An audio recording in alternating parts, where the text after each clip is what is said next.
Hey everybody, it's the VAC-E Vic-E back with another video. And in this video, I'm talking about the truth behind being single for the holidays. Now, before we get into the video, I'd like to ask you one favor. Could you please subscribe? I'm trying to get over 100 subscribers by the end of the year. Now, let's get into the video. Okay, guys. Let me just, relax or whatever and talk to y'all in chat and, tell you the real. It's kind of crazy. Everything that 2020 gave us, right? It's wild. Like, I don't even know what to say. But I think it's given us a lot of self-reflection. I mean, for me, I'm always thinking of, like, what could I do better? Like, self-analyzing and trying to be more self-aware and more self-conscious to be a better person. But you have to really look inwardly into the things that you want or into the things that you need in life. Last year, I guess I was definitely at a different place.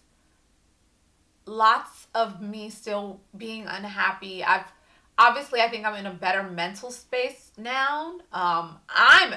As much as I seem like an extrovert, I think I'm an extroverted introvert. There's a lot of times where I like to be alone and just like to catch my bearings.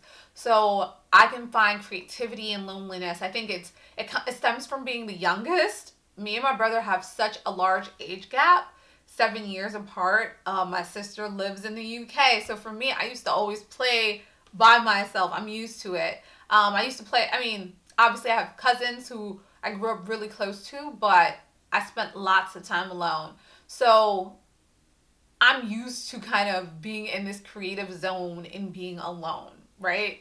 And I think YouTube feeds some of that space for me.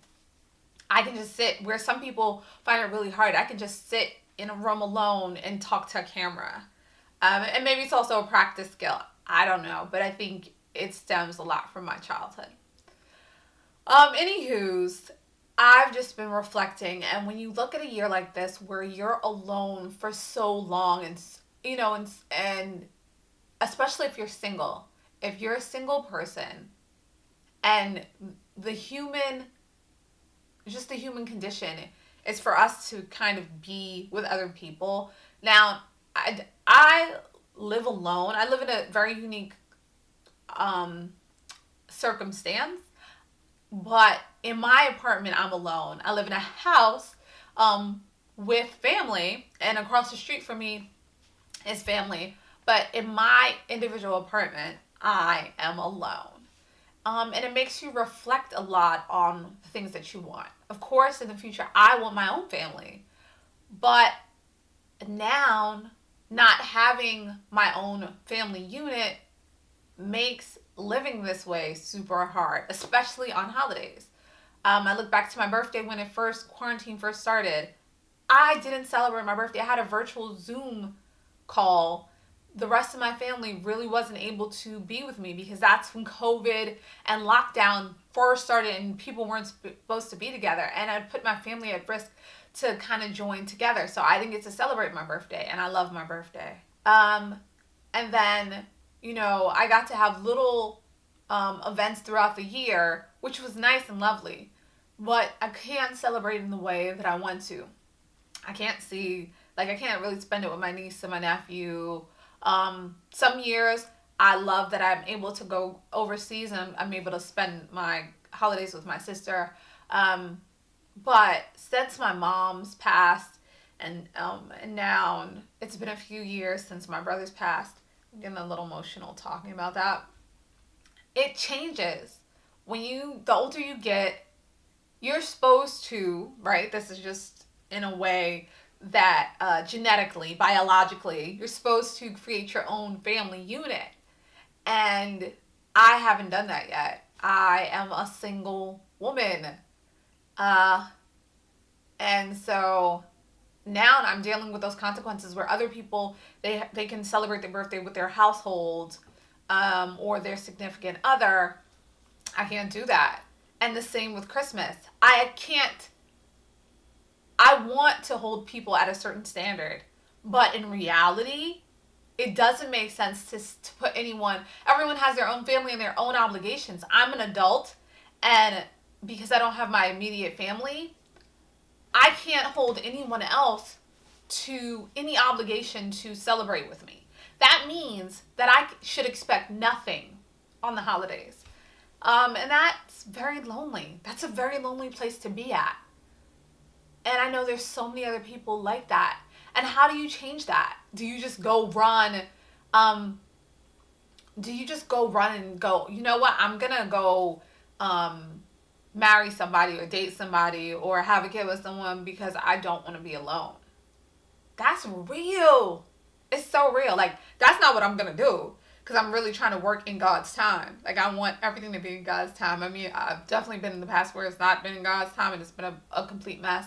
But now that I'm older, I want a lot of it to be in God's time when I'm prepared, when I'm financially ready, and have certain things together. I want it to be like that. But I also don't want to be alone, you know?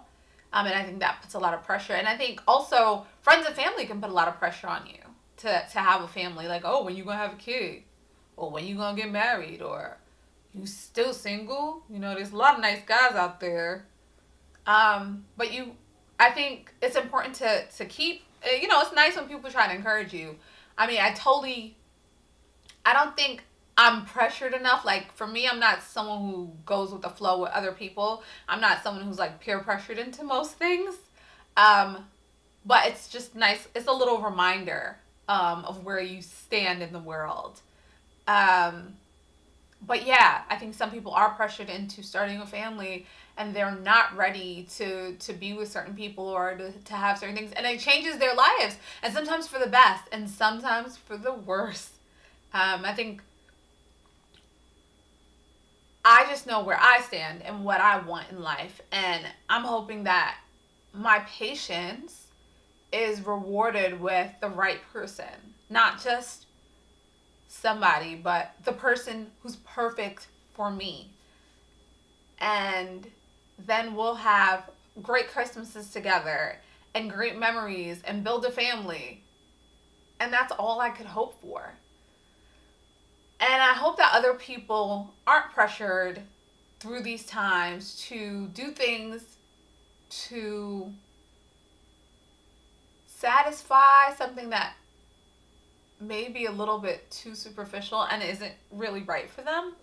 Because sometimes you do things and you regret it so much later. I think I said already, I definitely have tons of regrets. But I try to live my best now to make decisions where I don't have any regrets. So if you have, I think to close this is going to be a really short video. To close this, I think what I'd like to say is if you have a single friend, either they've been divorced, maybe that their kids have went away, maybe they lost someone close to them, check up on them. Tell them Merry Christmas. Show them that you're thinking about them, especially on days like this, on Christmas Day, on their birthday. Make them feel seen, because oftentimes they'll run away and hide because they're just afraid to be alone or afraid to not be seen and feel underappreciated or not acknowledged.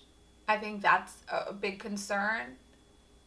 Check up on them, make them feel seen, make them feel loved, let them know that you're here for them. And wishing you all a Merry Christmas and a Happy Holidays. And I'll see you later, guys. Peace.